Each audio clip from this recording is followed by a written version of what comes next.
Fashion around 1912 was still very elegant, moving from the restrictive S-curve shape to a more straight, columnar look. Women wore long dresses with high waists, beautiful lace, and sometimes multiple layers, often with practical boots for the day. Hats were huge and decorated, and accessories like fur stoles, fancy shawls, and big jewelry were popular. For men, it was pretty standard suits all the way. Boarding, people would have worn respectably smart traveling clothes. First-class passengers, both men and women, would probably be in tailored suits or elegant dresses made of high-quality fabrics like wool or silk. Men would have worn collared shirts and ties, and everyone would likely have had nice hats and coats. Passengers in second and third class would have worn simpler versions, focusing more on practicality and comfort. They might have been in sturdier daytime clothing with warmer shawls or jackets. Beyond the silhouettes, what made the clothing so special were the materials. Wealthy people used luxurious fabrics like silk, velvet, and brocades, often detailed with intricate lace or beading. For everyday wear, wool and cotton were common, but still tailored nicely. As for artists, this was the time of revolutionary movements. Pablo Picasso and George Braque were pioneering Cubism, while Henri Matisse was known for his bold colors.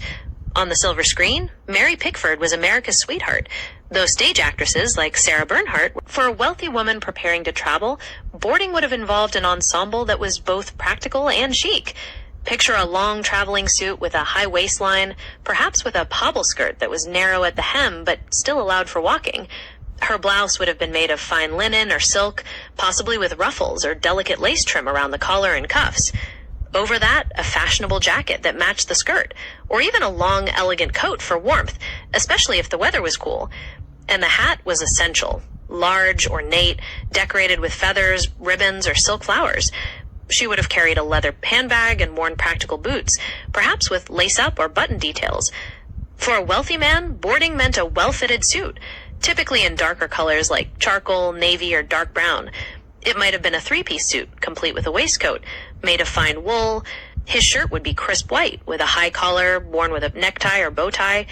A bowler or fedora hat would complete the look, along with polished leather shoes, and maybe even a walking stick or gloves for added style. For bags, women would have carried smaller handbags, often made of leather, with metal frames or class details. Some were quite fancy, maybe beaded or showing embroidery. Luggage meant big trunks, especially for first class, stacked in multiple pieces, made of sturdy leather or wood with brass hardware. Men would also have had smaller, handheld bags, like a Gladstone bag, for their more immediate needs. Jewelry for women was elegant and delicate, focusing on gemstones, pearls, and platinum filigree work, rather than being very large. Men would have worn cufflinks, maybe shirt studs or a pocket watch. And umbrellas? Yes, definitely used, particularly for the ladies to protect their complexions from the sun, or for dodging rain, often with stylish handles. Wealthy women would have worn elegant pieces like pearl necklaces, delicate brooches pinned to their blouses, or subtle earrings.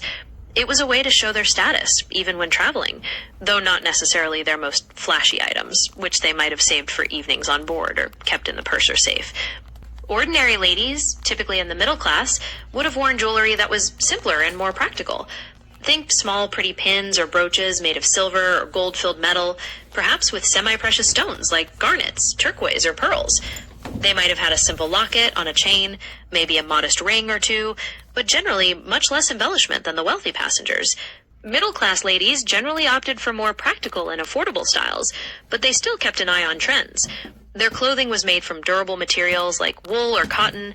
A common item was the tailor-made suit, which was practical and allowed them to change blouses to get different looks. The skirts were long, maybe with a slightly narrower fit inspired by high fashion, but comfortable enough for everyday tasks. Their blouses would have had simpler details, not as much handmade beading, but still looking neat with tucks or ruffles.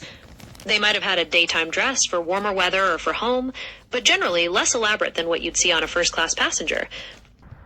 For middle-class people boarding the Titanic, the fashion was about practicality and respectability.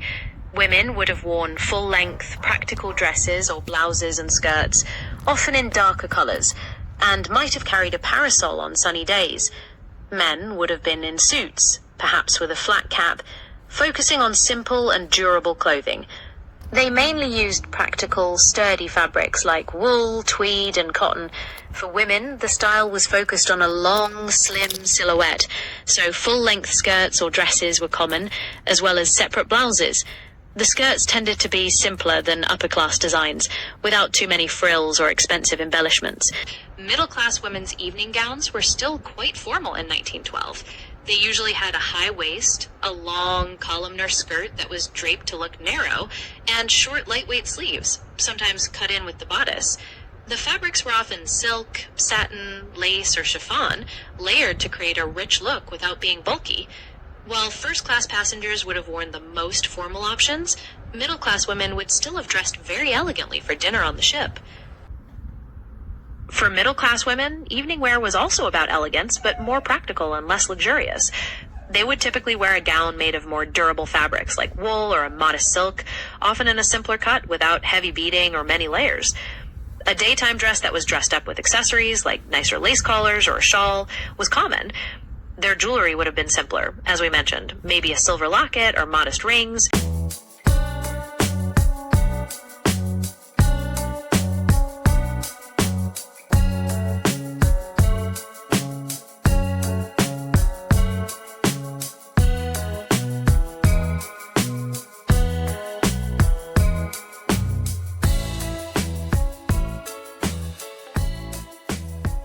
Formal evenings on the Titanic, wealthy passengers would pull out all the stops. Men wore the most formal attire, white tie and tails, with a white bow tie, waistcoat, and polished leather shoes. Women were in elaborate evening gowns, often sweeping the floor, made of rich fabrics like chiffon, satin, or velvet, heavily decorated with beadwork and lace. They would wear long gloves, dazzling diamond or emerald jewelry, and carry small, elegant bags. It was quite a spectacle on the top deck or in the reception rooms. Formal evenings, wealthy men wore the most formal attire, white tie and tails. This included a black tailcoat, matching trousers, a white waistcoat, a crisp white shirt with a high collar, and a white bow tie. Pomade was often used to slick back their hair, and polished leather shoes completed the look.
formal evenings, headdresses were definitely a key part of the look. Wealthy women would have worn ornate headbands made of silk ribbons or velvet, often decorated with expensive jewels, pearls, or exotic plumes like ostrich feathers. Ornate combs and hairpins with diamond clusters were also popular for sweeping their hair back into fashionable updos. For men, evening headdress really depended on formality, but they wouldn't have worn it hair accessories. Top hats were worn for formal events outdoors, but generally men indoors would have relied on well-groomed hair, maybe with pomade. The trend overall was about opulence and elegance, making a grand statement with the hair and accessories as much as with the outfit itself.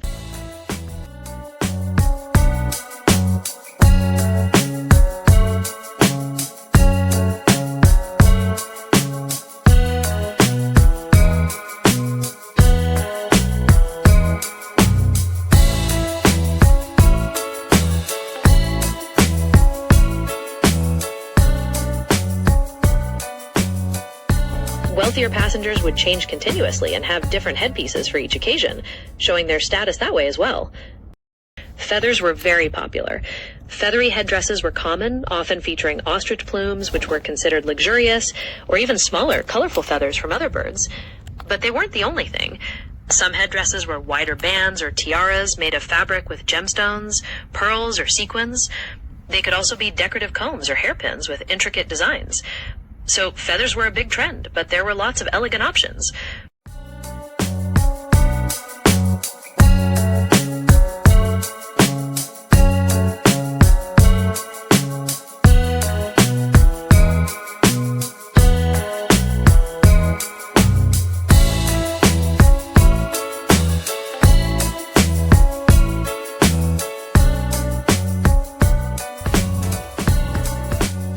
Feathers were incredibly popular in evening wear in 1912. While tiaras were still worn, especially by royalty or highly placed socialites, decorative combs, headbands, and hairpieces featuring plumes were much more common for the broader spectrum of wealthy women. They offered more flexibility and style.